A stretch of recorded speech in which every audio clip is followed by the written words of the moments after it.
Bonjour et bienvenue pour ce 5e vidéogramme de la semaine. Aujourd'hui, nous allons continuer à faire notre cher sport que nous aimons tant. Mais avant, générique.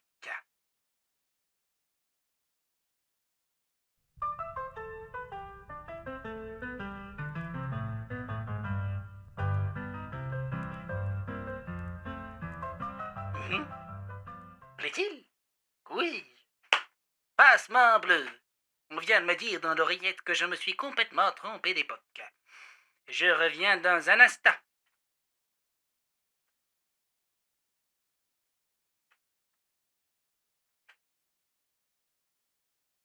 C'est bon? Ça marche?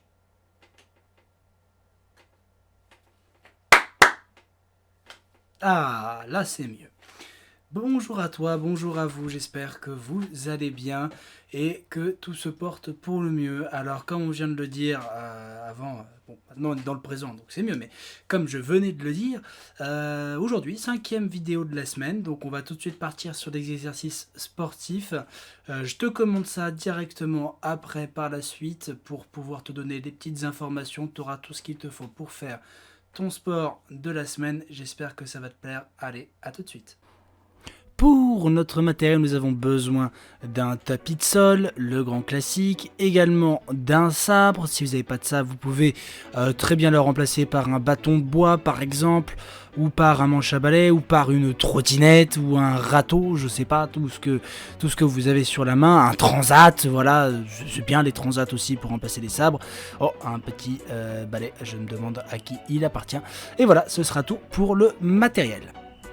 C'est parti pour l'échauffement, je trottine sur place 5 fois et au bout de 5 fois, hop, je saute, je monte mes jambes, je les ramène jusqu'à mes mains pour avoir une bonne détente. Je garde le dos droit, je vais venir faire ça 5 fois et ça sera tout pour la première partie de mon échauffement qui est déjà très efficace. Deuxième partie de l'échauffement, je saute sur place, mes jambes sont en alternance, je saute avec mes jambes 10 fois et pareil avec mes bras, voilà, en opposition avec mes jambes, je vais chercher sur les côtés pour bien terminer l'échauffement et bien travailler tout ce qui est abdos et jambes. On enchaîne avec des squats, je mets mes deux pieds à largeur de mes épaules, là je l'ai fait de face, je le fais également de profil pour vous montrer que bon, le dos est un peu penché mais dans l'ensemble il reste droit, les fesses descendent un tout petit peu en dessous de l'inclinaison des genoux.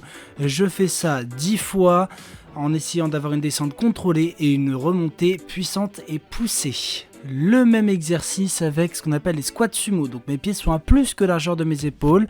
Je vais faire ça 10 fois, voilà, je fais attention, je mets mes mains vers l'avant pour voir si je me déséquilibre pas vers la droite ou vers la gauche. Même principe pour les squats normales, hein. Je descends doucement, je remonte rapidement. Attention à pas arrondir ou creuser le dos, j'ai peut-être tendance un peu à le faire sur le squat sumo, mais le but c'est d'avoir le dos le plus droit possible pour pouvoir bien réaliser cet exercice là. On passe à la partie escrime avec tout simplement 2 marches, 2 retraites. J'essaie d'avoir le buste qui ne bouge pas trop, voilà, d'avoir les petits déplacements, d'avoir ma main qui est bien placée, mes épaules pas trop vers l'avant. Donc je fais ça 10 fois, donc 10 marches, 10 retraites. 10 doubles marches, 10 doubles retraites. Voilà pour l'échauffement au niveau des jambes et du travail de buste. On enchaîne avec notre prochain exercice. Je vais venir faire 2 bonds et une fente à la fin du deuxième. 1, 2, poum, la fente. Voilà. De telle manière à avoir une bonne explosivité, à travailler cette détente, cette explosivité et d'être bien droit dans la fente. Je pousse pas trop mes fentes, j'ai glissé la dernière fois que j'ai failli me faire super mal. Donc je fais ça 5 fois et je pense à bien utiliser cette jambe arrière pour pousser et avoir de la vitesse dans la fente. Hop, je prends mon sabre, je vais travailler sur un petit exercice tout simple, je fais une marche, à la fin de cette marche j'enchaîne directement avec une retraite, je prends la parade que je veux et je vais venir riposter avec la marche, je veux que le bras parte avant les jambes, c'est une obligation.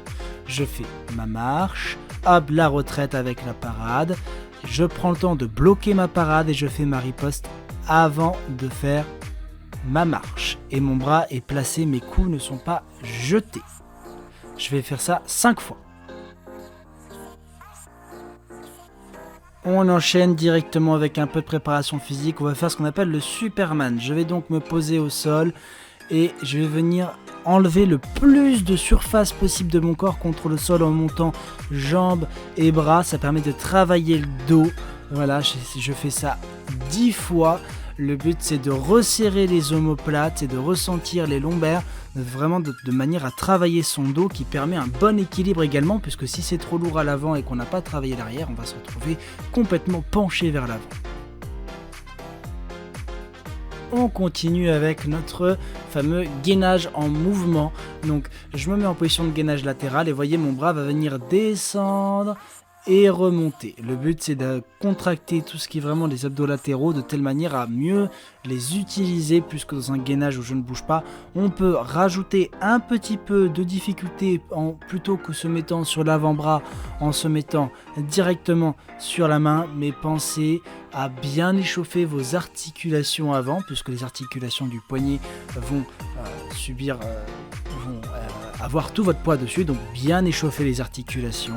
Voilà, donc je viens monter haut et venir enfermer ma main à l'intérieur. Je fais ça 10 fois de chaque côté et ce sera bon.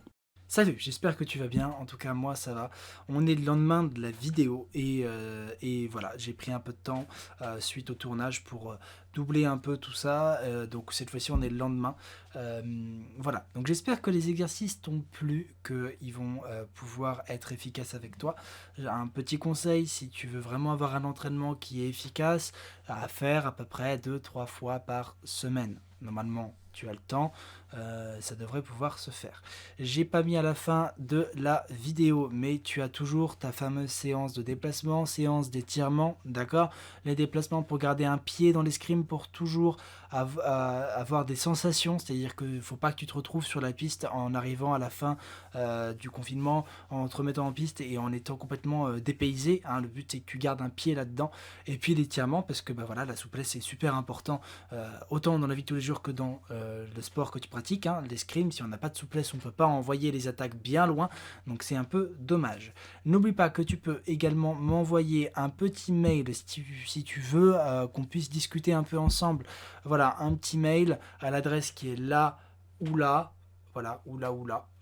Si ça t'intéresse, comme ça on peut déterminer qu'est-ce que tu veux, quels sont tes objectifs, même si tu n'es pas compétiteur, c'est pas grave. Au contraire, ça permet juste de discuter, ou même pourquoi pas de faire un petit programme sport. C'est pas grave de ne pas faire de compétition ou quoi que ce soit, hein. Moi, n'oubliez pas que je fais pas que de la compétition. Donc voilà. Sur ce, moi je vais vous souhaiter une bonne journée, une bonne semaine, un bon week-end, un bon confinement. Prenez soin de vous. Ciao, bye bye.